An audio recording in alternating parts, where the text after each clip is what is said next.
第106章画家克莱恩。8点之后，莫雷蒂家的餐厅内，看着只剩浅浅汤底的餐盘，班森抬手捂住嘴巴，满足的打了个嗝。虽然已经是第3次吃到它，但我依旧觉得足够美味。西红柿的酸甜和牛尾富有弹性的肉质，非常特别的鲜味完美融合在了一起。克莱恩，我真遗憾，非经济安保公司让廷根市损失了一位出众的厨师。梅丽莎往后靠住椅背，无声的附和着点了下头。这只是因为你们没见识过真正的厨艺，克莱恩谦虚笑道。以后如果有机会，我们去豪尔斯街区的波拿巴餐厅品尝正宗的英蒂斯大餐，去金梧桐区的海岸线餐厅品尝南方的美味，这都是经常上报纸的餐厅，前者人均消费是1磅半。我更喜欢你做的，梅丽莎没有犹豫的回答。班森呵呵一笑，转而说道，或许是他不该搭配面包。克莱恩赞同点头，他的最佳搭档应该是米饭。梅丽莎低语了一句，神色间竟颇有几分向往之情。处于偏北位置的廷根，不算大都市的廷根，除了去特定的几家餐厅，很难吃到米饭。对于班森和梅丽莎，这种食物几乎只存在于报纸的描述里，只存在于课本偶尔的介绍中。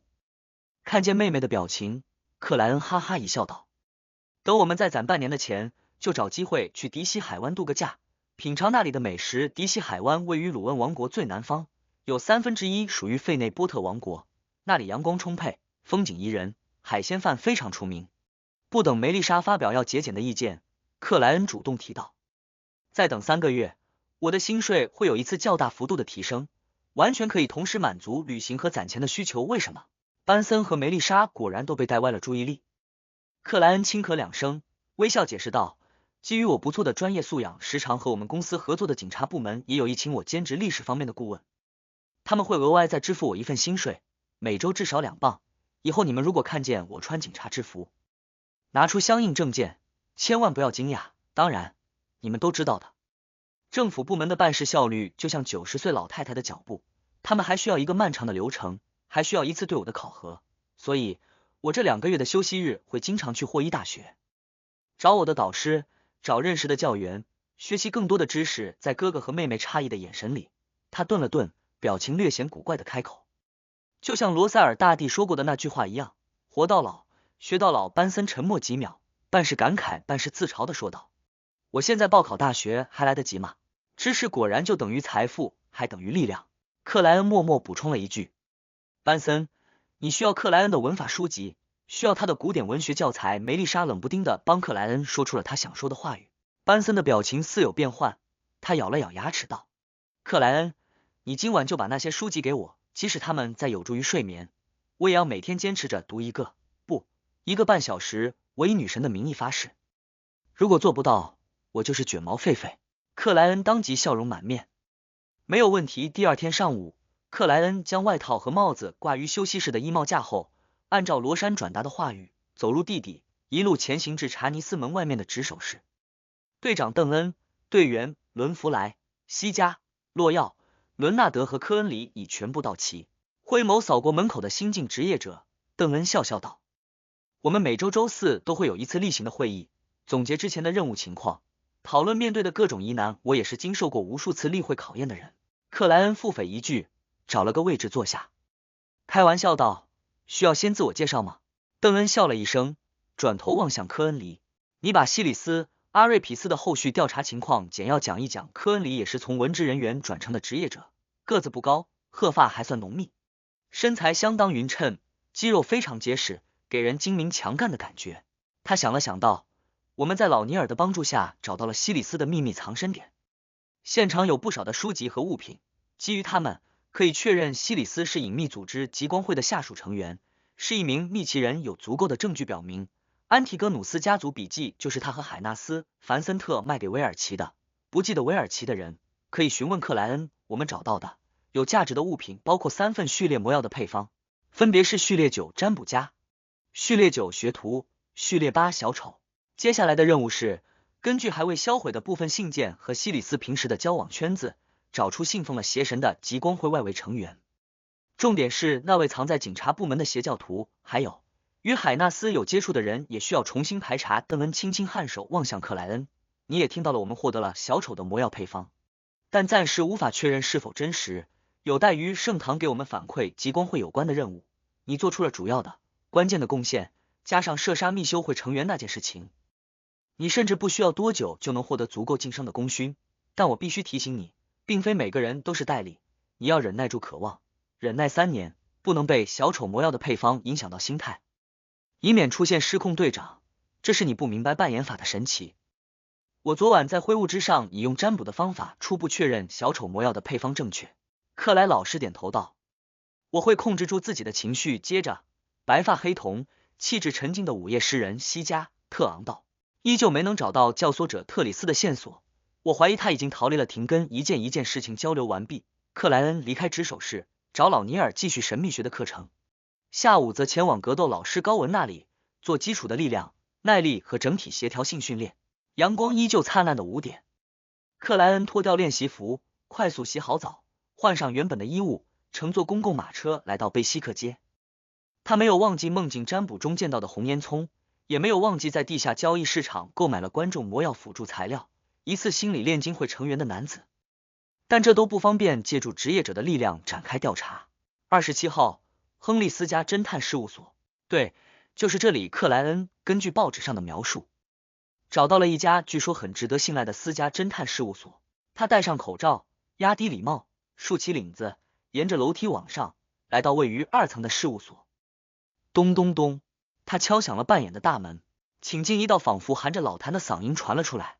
克莱恩提着手杖推门而入，看见这家侦探事务所采用了半开放式的格局，雇员共有4位，各自坐在挡板隔出的位置上。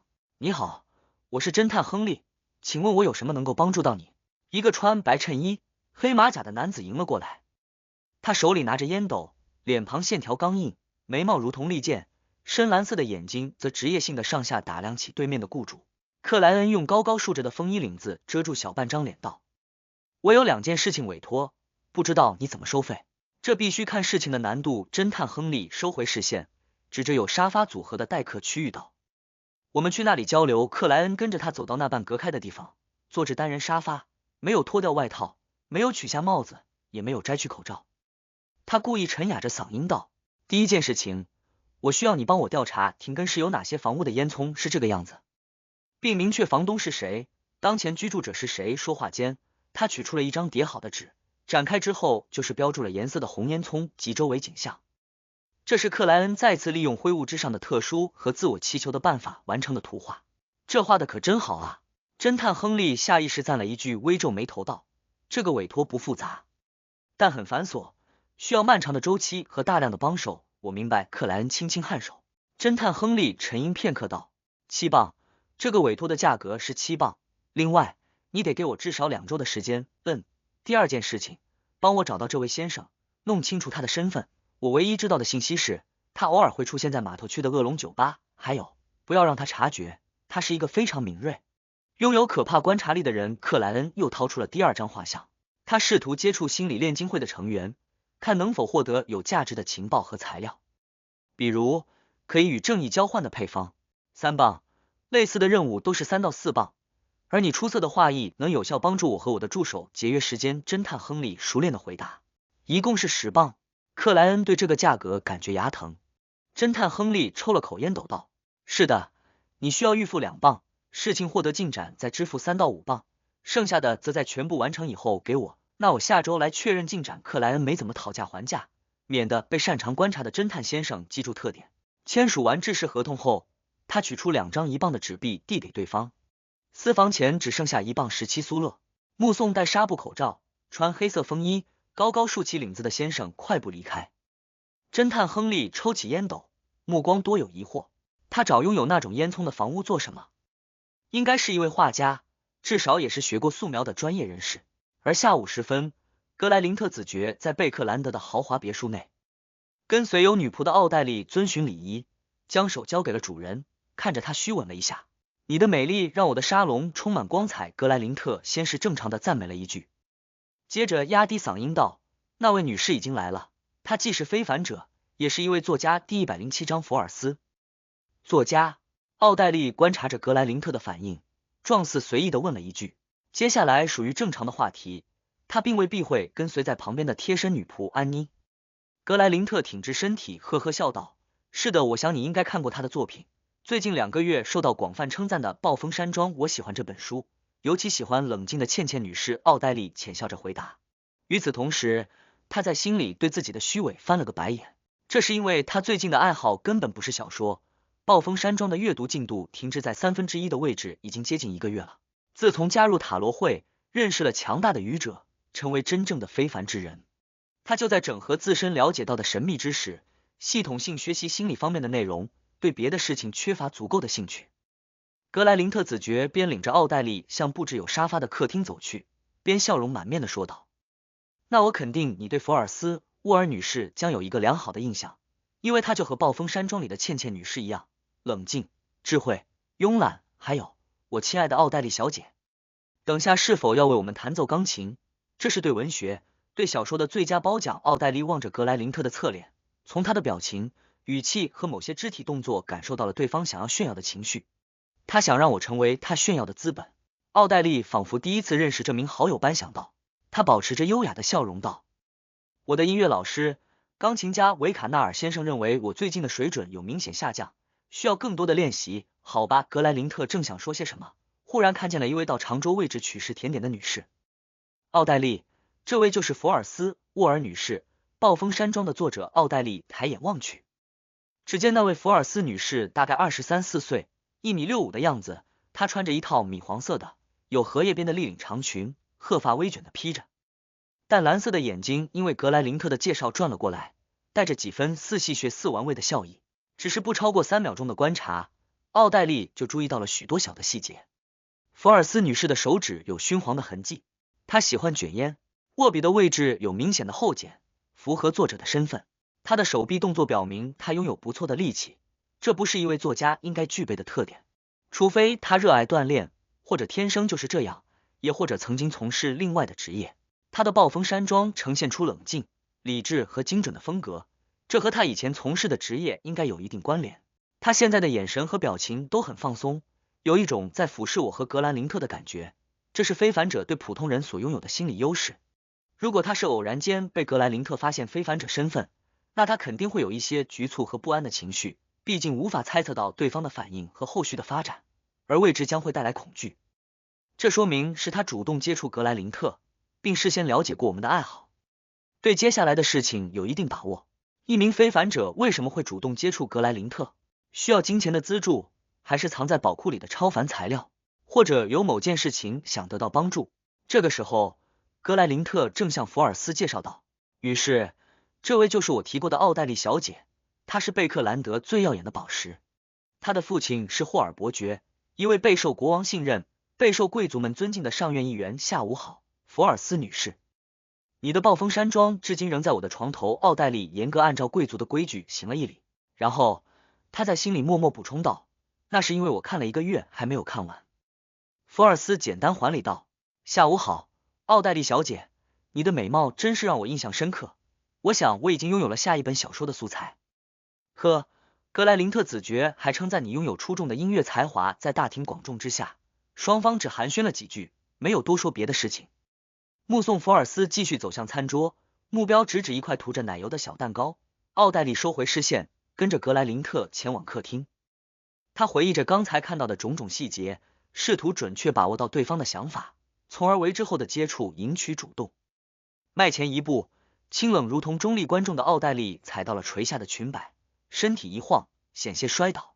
就在这时，贴身女仆安妮早有准备的扶住了她，挽回了她的美好形象。小姐，这条裙子的独特设计要求您不能走得太快。安妮凑到奥黛丽耳边，压低嗓音提醒了一句。我知道了。奥黛丽脸蛋涨红地点头回答。我只是太专注于观察别人，忘记注意脚下了。她委屈的在心里申诉道。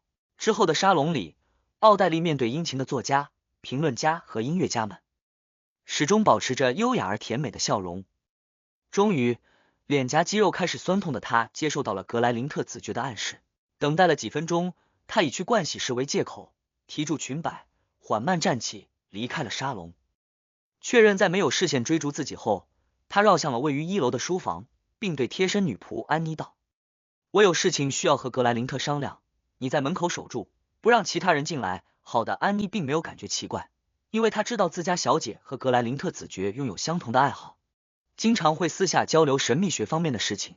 进入书房，反锁住大门，奥黛丽看见格莱林特坐在桌子后方，正把玩着钢笔，而福尔斯·沃尔立于书架前，随意翻看着藏书。重新介绍一下，福尔斯女士，一位真正的非凡者。格莱林特放好钢笔，迎了上来。是吗？奥黛丽故意表现出了自己的怀疑。福尔斯将书籍塞回原本的位置，扭头笑道：看来我需要证明自己。他缓步走到门边，伸出右掌按在了把手的位置。忽然间，奥黛丽眼前一花，似乎看见福尔斯女士变成幻影，穿透了大门。她心中惊骇，凝神再看，发现福尔斯已不在原地。几秒之后，把手转动，反锁住的房门被直接打开，福尔斯·沃尔含笑从外面走了进来。守在门口不远处的女仆安妮却丝毫没有察觉到背后发生的事情。这真是神奇的能力啊！格莱林特赞叹出声。奥黛丽轻吸了口气道：我没有疑问了。与此同时，福尔斯表现出来的能力也让他确认了对方真正的想法，因为无论金钱还是材料都难不倒这样的非凡者。格莱林特的家里可没有非凡者守护，福尔斯是希望借助我和格莱林特的身份与资源完成某件事情。奥黛丽努力让自己像一名观众。福尔斯低笑两声道：让我们坦诚的交流吧，留给我们的时间并不多。我曾经是一名诊所医生，在某个偶然的机会里成为了非凡者，到今天已超过2年。我希望你们帮我做一件事情，而我给予的报酬是引领你们进入真正非凡者的圈子，卖给你们某些序列魔药的配方和相应的材料。听到这样的承诺，格莱林特迫不及待地问道：是什么事情？我有位同伴被关入了监狱，正等待着最后的审判，我希望你们能够救他出来，无论用什么办法。福尔斯简洁描述道。奥黛丽微微皱起了眉头。福尔斯女士，你表现出来的能力应该很适合做这种事情。福尔斯摇头笑道：不，并不是这样，我能通过的地方他无法通过，我只能经常进去看看他，和他聊会天。而且我认为冒险营救不是一个好主意，人生本来就很短暂了，需要做的事情却很多。奥黛丽观察着对方的脸庞和肢体，斟酌着问道：我明白了，你那位同伴是因为什么罪名被关押的？福尔斯的表情顿时有点尴尬。我的同伴其实非常受人尊敬，让人发自内心的想要服从，他的品格高尚而善良。他只是在说服某个恶棍的时候采取的方法过激了一点。将任务委托出去后，克莱恩保持着上午神秘学、下午格斗练习的日程安排，生活规律的让他几乎忘记自身是个职业者，而总是频繁遭遇超凡事件的诅咒也似乎消失不见。周六来临，轮到他值守查尼斯门了。我留在这里的咖啡和文职人员办公室内的红茶，你都可以随意享用。邓恩用幽邃的灰眸扫了值守室一圈道，以编了个理由提前向哥哥和妹妹解释过的克莱恩欣喜点头道：好的，队长，你真是一位慷慨的绅士。邓恩笑笑道，这有助于你精神的放松，太紧绷不利于健康。他拿上帽子，提着手杖，缓步走向门口。快要出去的时候，他忽然转身道：忘记提醒了，无论听到什么声音，都不要打开查尼斯门，除非他从里面被打开。记住，无论听到什么声音，无论发生了什么事情。队长，你这么说我会害怕的。克莱恩的精神一下绷紧，只觉地底的昏暗胜过了典雅煤气灯的光芒。第108章深夜凌晨时分，通风良好但寂静幽深的地底，晕黄的煤气灯光芒受到玻璃的庇佑，稳定没有摇曳的照耀着无人的安宁的过道。克莱恩坐在值守室内，随意翻看着面前堆叠的报纸、杂志和书籍，并分出小半精神注意外面，防备有人闯向查尼斯门。他的外套和礼帽都挂在入口位置的衣帽架上，手杖正静静靠着墙壁，处于方便拿到的地方。浓郁的咖啡香味弥漫而出，克莱恩不由自主吸了一口，捏了捏太阳穴，以此对抗脑袋的沉重和身体的疲惫。虽然他在地球读大学时是经常凌晨5点睡，中午12点起的猛男，工作这2-3年，时不时也会熬个夜，第二天还能精神抖擞的去上班。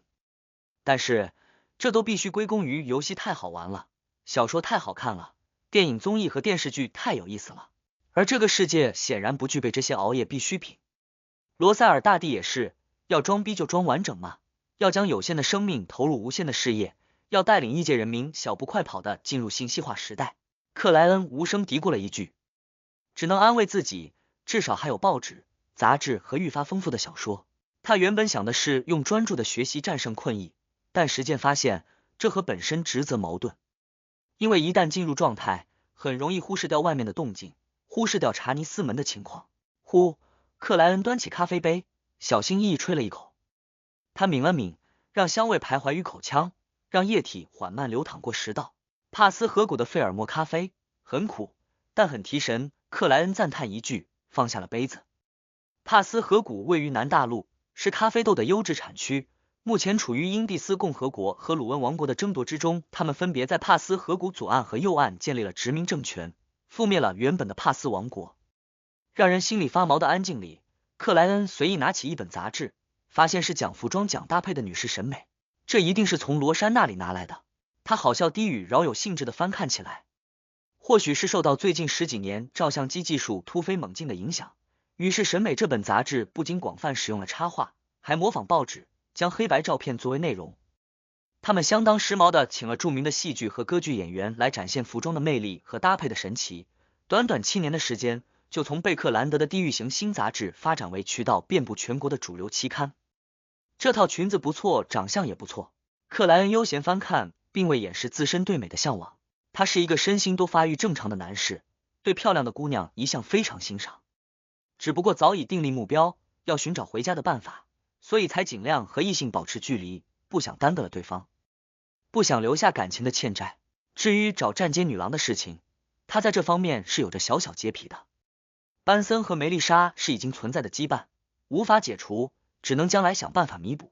克莱恩忽然感觉沉重，忍不住叹了口气。离家越久，越是能在夜深人静时感受到那份惆怅。他瞬间丧失了欣赏美貌女士的兴趣，放下手中的杂志，转而拿起一本小说《暴风山庄》，作者福尔斯·沃尔克莱恩念出了封面的主要内容：安宁的深夜，晕黄的光芒，一本有着封皮的书籍，让他想起了小时候租书看的日子，于是颇为怀念地读了下去。《暴风山庄》这本小说讲的是身高1.65米，体重98磅的倩倩女士进入弗留斯山庄担任家庭教师的故事。1磅约等于1斤，这是异界版的简爱。克莱恩用手指摩挲着触感舒适的纸张，对后续的内容有所猜测。然而，当他以为这是言情小说时，后面出现了恶灵；当他相信这是一本灵异小说时，倩倩女士自曝身份是侦探，给了一段华丽的推理。当克莱恩觉得这是侦探小说没有错的时候，男主头部受到重击，失去了记忆，开始了一段催人泪下的剧情。最终还是一本言情小说。克莱恩合拢书籍，头疼的喝了口咖啡。咚咚咚咚，激烈的敲击声豁然响起，回荡在了昏黄安静的走廊内，回荡在了几乎没有别人的地底。克莱恩吓了一跳，精神猛地紧绷。他本能的从腋下枪袋里取出左轮，调整了弹仓和扳机，缓步靠向门边，寻找声音的来源。咚咚咚，砰砰砰，拍击越来越剧烈。克莱恩循声望去，看见了那扇会有7枚圣徽的黑铁对开大门，查尼斯门后传出来的声音。他眼睛一眯，心跳如同擂鼓。砰砰砰，克莱恩看见查尼斯门在轻微晃动，感受到了他所承受的磅礴巨力。不会吧，我才第1天值守这里就遇到事情了？我穿越之后难道多了霉运体质？克莱恩握住枪把的右手密出了冷汗。但很快他想起了队长的叮嘱，无论听到什么声音，无论发生什么事情，都不要打开查尼斯门，除非他从里面被打开。难道这是正常现象？克莱恩一下冷静了许多。砰砰砰，哐当哐当哐当，查尼斯门后的动静越来越大，但这扇沉重的黑铁对开大门只是摇晃，并未出现别的异常。真是正常现象啊，吓死我了。克莱恩低语一句就要返回值守室，就在这时，他听见了一道刺耳的摩擦声，看见查尼斯门沉重往外裂开了一道缝隙。喳，声色到让人牙酸的声音里，克莱恩几乎快要凝固的眼睛看见了一道身影。他大概成年的普通的男士，小臂高，穿着黑色的典雅的微缩的宫廷长裙，裙摆有着明显污痕。他有着一张不算精致的脸庞，眼眸深黑，嘴巴紧抿。这是一个布偶，玩具布偶。几乎是克莱恩下意识抬枪瞄准的瞬间，那个穿黑色宫廷长裙的布偶紧紧的、用力的贴住外场的查尼斯门，展开了手里握住的纸张。纸张之上描绘着众多的隐秘符号，有克莱恩认识的，也有他还未掌握的。他们共同构成了一只竖着的眼睛。克莱恩还未来得及思考这是什么情况时，那宫廷布偶突然被拉回了查尼斯门后，被无形之物用力拉回了查尼斯门后。哐当，查尼斯门重新合拢，再没有敲击的声音，再没有拍击的动静，地底又恢复了往常的安宁与沉寂，像是什么事情也没有发生过一样。查尼斯门从里面被打开了，得报告队长，可他又关上了。这个时候克莱恩才找回了思绪，又惊又怕又疑惑。几秒之后，他想起了刚才那个穿黑色宫廷长裙的布偶究竟是什么东西。因为属于职业者正式成员的他，早有资格了解停根式查尼斯门后封印的3级物品。编号0625，名称厄运布偶，危险等级3分，有一定危险，需小心使用，只有3人以上的行动才能申请保密等级。职业者正式成员及以上封印方式，只需要与人类隔离描述。这个布偶穿着1300年前后流行的宫廷长裙，裙摆存在难以洗去的污秽痕迹，无法确认是否最初就存在。在停根市几起因家庭财政危机发生的惨案里，警察们注意到了这个布偶的存在。它总是被放于小孩的卧室内，放于床头旁边的柜子上。几位职业者接受委托，对这个布偶展开了调查，初步确认它会带来厄运，让身边的人逐渐倒霉，陷入危机，最终一一死去。受试者只用了2周就濒临破产的边缘。这个布偶不具备活着的特性，没有试图逃脱封印的趋向。经过长期的实验，我们发现只要每天进入它10米范围内累计不超过半个小时，就不会沾染厄运。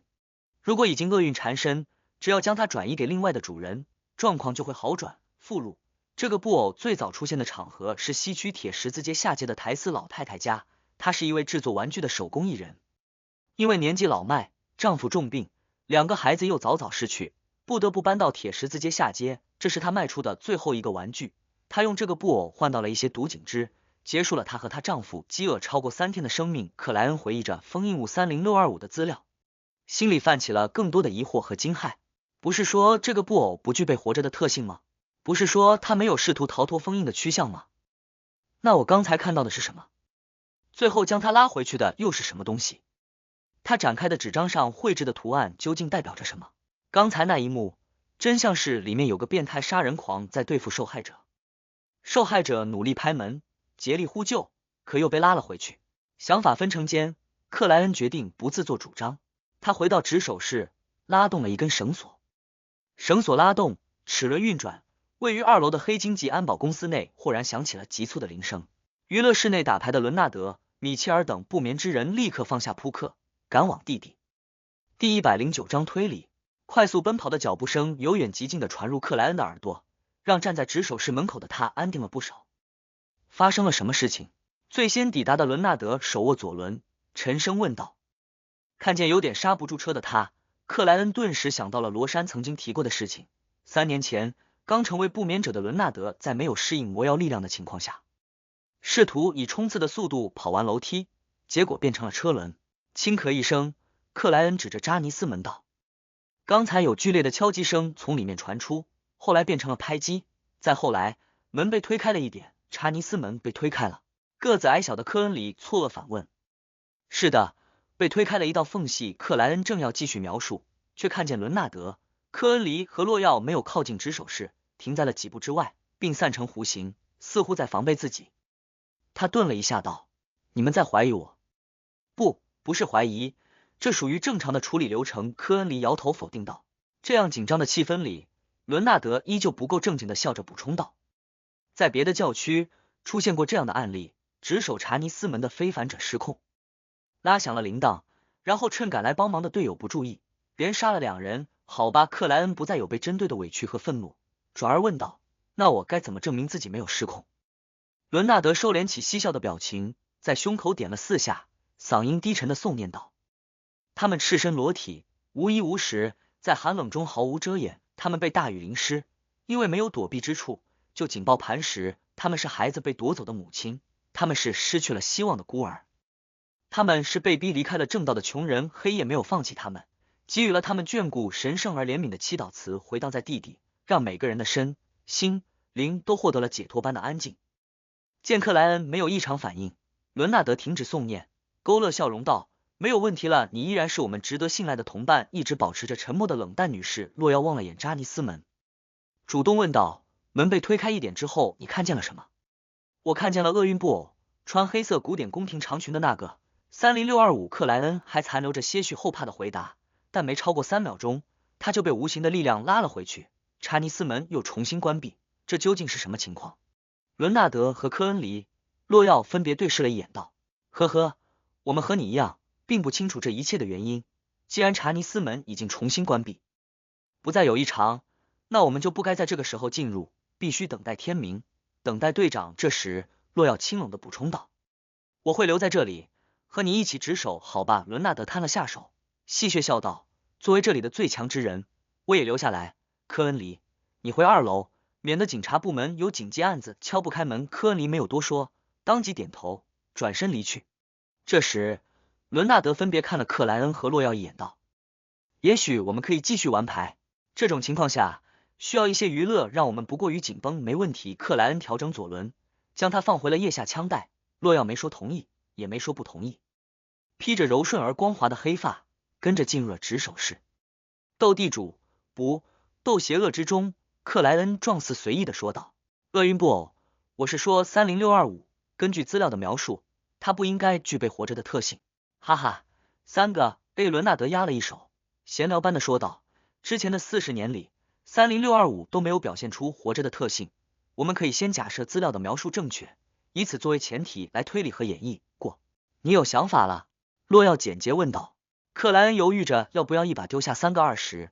伦纳德喝了口刚泡好的咖啡道：“是的，既然30625本身不具备活着的特性，那他今天的表现必然是因为受到了其他因素的影响，并且是最近才出现的因素，否则他早就该让我们见识到他的这一面了。而最近1个月里，扎尼斯门后有什么不一样呢？”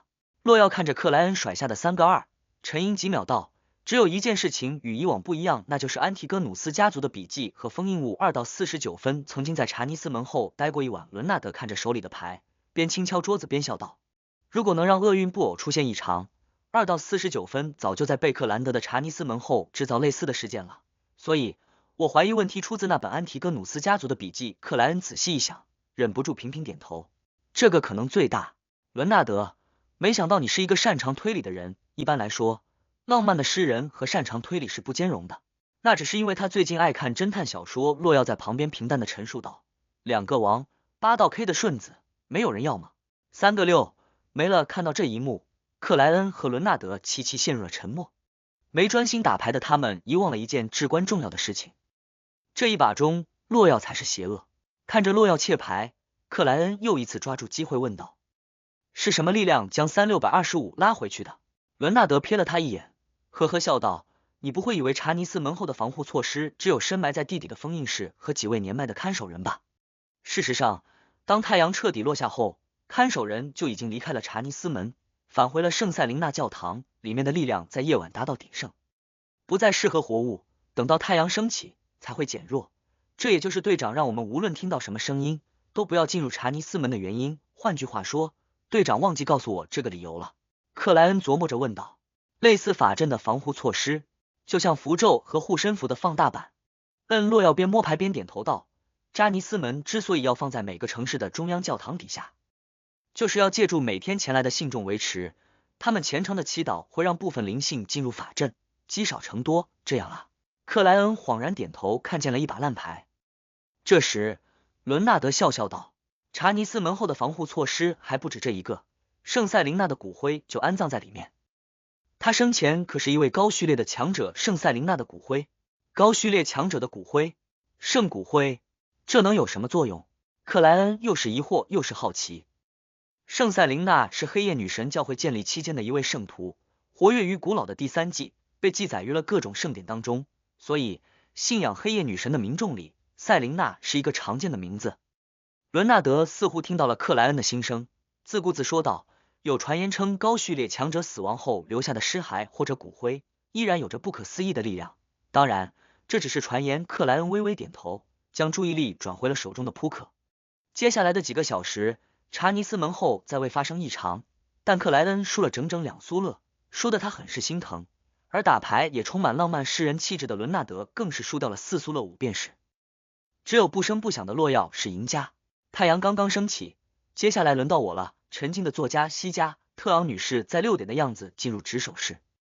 克莱恩将昨晚的遭遇写在了记录本上，和伦纳德、洛耀一起返回了黑金级安保公司。此时此刻，他神情异常疲惫，而旁边的午夜诗人和不眠者依旧精神奕奕。这就是不同序列的区别啊！克莱恩正要通过隔断回家补眠，忽然看见队长开门进来。早上好，队长他招呼的时候忍不住打了个哈欠。穿着黑色风衣的邓恩取下帽子，用灰眸扫了他一眼道：早上好，你该回去休息了，昨晚有发生什么事情吗？克莱恩当即将厄运布偶的事情和伦纳德的推理简短的说了一遍。邓恩没有发表意见，沉凝着走向了自己的办公室。我会派电报询问盛唐的。克莱恩没再停留，缓步走出佐特兰街36号，呼吸到了清晨凉爽的空气，他的精神为之一振，忽然记起了一件之前始终遗忘的事情。我忘记将厄运布偶手里有纸张的事情告诉队长和伦纳德他们呢。我怎么会忘记？似乎有微妙的力量在影响我，阻止我将这件事情告诉别的职业者。安提戈努斯家族的笔记存放于廷根市查尼斯门后是好多天之前的事情了。30625这个厄运布偶应该早就被影响了，为什么直到昨晚才出现异常？因为昨晚是我第一次轮值查尼斯门，他用尽力量就是为了让我看到那纸张上的图案。这是安提戈努斯家族笔记想要达到的目的，因为我接触他存活了下来，而且成为了占卜家。一个个疑惑在克莱恩心头闪过，让他怔在了原地，不知是该装作什么都没想起，继续回家睡觉，还是上楼报告队长。第110章确认。思考片刻，克莱恩决定先行回家，确认一件事情，而且他相信厄运布偶昨晚的行动如果不是特意为了让自己看见纸张上的图案，那队长他们后续检查的时候肯定会发现蛛丝马迹，自己报告不报告都不影响大局，反之则就值得斟酌了。这也就是克莱恩接下来想确认的事情。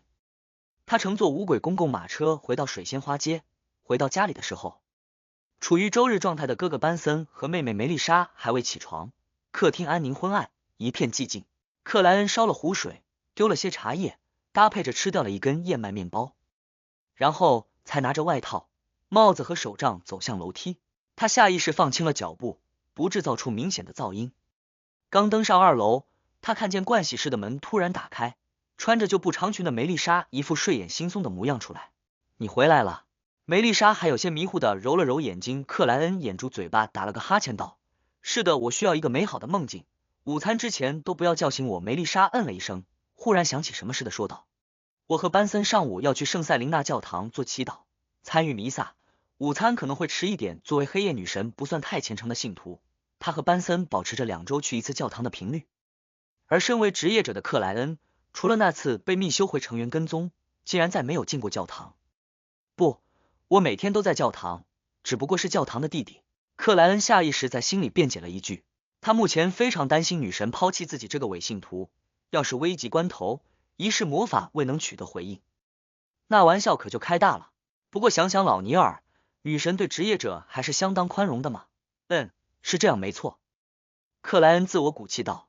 这些发散的思绪一闪而过，他看着梅丽莎，微笑点头道：没问题，我正好能睡得久一些。越过梅丽莎，他进入自己的卧室，反手锁住了房门。紧接着他强打精神，拿出仪式银笔，制造了密封的灵性之墙。然后克莱恩逆走4步，默念咒文，抵御着狂乱的嘶喊，进入灰雾之上。这片虚幻而无垠的世界里，他是唯一活着的生灵，端坐于古老斑驳的青铜长桌上手。平静了几十秒，克莱恩具现出羊皮纸，书写下占卜咒文。厄运布偶展现的那个图案，昨晚那个瞬间，克莱恩虽然看清楚了纸张上的神秘图案，但由于紧张和仓促的缘故，他仅仅记得大概，无法回忆起具体的细节。但这不是问题，对占卜家来说，只要看过，记得有这么一回事，就能再现。根据神秘学理论，灵性会记住看见的每一样事物，只要方法恰当，就能让特定时刻的场景重新呈现。在这一点上，克莱恩甚至认为通灵者戴利描述的心理炼金会理论有些道理。人类的记忆只是露在海面的岛屿，无法承载太多，于是灵性记住的绝大部分信息都成为了潜意识，成为了岛屿在水下的主体。而灵性本身，就算不是整片大洋，也包含了岛屿周围的全部海域。默念完占卜咒文，克莱恩往后一靠，用冥想的方式进入睡眠。朦胧、扭曲、支离的世界里，他再次看见了渣渣打开的查尼斯门，听到了沉重的摩擦声。那个穿着黑色古典宫廷长裙的布偶紧紧贴着外场的半扇门，展开了手里握住的纸张，纸张之上描绘有众多的神秘符号，它们共同构成了一只竖着的眼睛。克莱恩深深看着图案，主动退出梦境，然后借助灰雾之上的特殊，将还未消退的记忆表达了出来。褐色的羊皮纸上，那竖着的眼睛仰望上方，邪异而神秘。克莱恩想了想，在这只眼睛的下方写道：这是安提戈努斯家族遗留的宝藏的关键。放好钢笔，他解下单于袖口内的银链，用左手持握，直至黄水晶吊坠稳定的悬于占卜语句和神秘树眼之上，不再有明显晃动。克莱恩闭上了眼睛，空灵平和的默念其语句。7遍之后，他睁开双眼，看见黄水晶吊坠正带着银质链条小幅度的顺时针旋转，而这在灵摆法里表示肯定。树眼图案还真是安提戈努斯家族遗留的宝藏的关键。克莱恩仿佛在思考般微微点头，他手指缓敲着青铜长桌边缘，无声自语道：因为瑞尔·比伯死亡，安提戈努斯家族的后裔断绝，所以那本笔记将我这个接触过他且还活着的占卜家视为了传承者。他影响30625，留下宝藏的关键，让对方在我轮值查尼斯门时展现给我看。这个逻辑没有问题，但还是无法说服我。那本笔记怎么确认安提戈努斯家族的血脉后裔绝种了？而且我是一个完全不相干的人啊！如果我也有安提戈努斯家族的血脉，最开始原主就不会被自杀了。我再研究。接下来，克莱恩又占卜了安提戈努斯家族宝藏的地点，但毫无疑问的没有得到详细信息。唯一能确定的是，如同西里斯写给 C 先生那封信中的猜测一样，宝藏与霍纳奇斯山脉的主峰，与古老的夜之国有关。占卜完这些事情，克莱恩发现之前那颗有祈求声的深红星辰又产生了微弱波动。他用回应祈求的方式触碰那颗虚幻星辰，再次看见了穿独特黑色紧身衣物的棕黄色头发少年。这个少年依旧双膝着地，依旧面对着纯净水晶球，依旧在低声念叨着什么。此时，专门学了少量巨龙语的克莱恩终于勉强听懂了其中一句话：祈求、拯救、父亲和母亲，真是巨龙语啊！现在还有哪个地方是用巨龙语的？这都是以千年为单位计算的老古董了。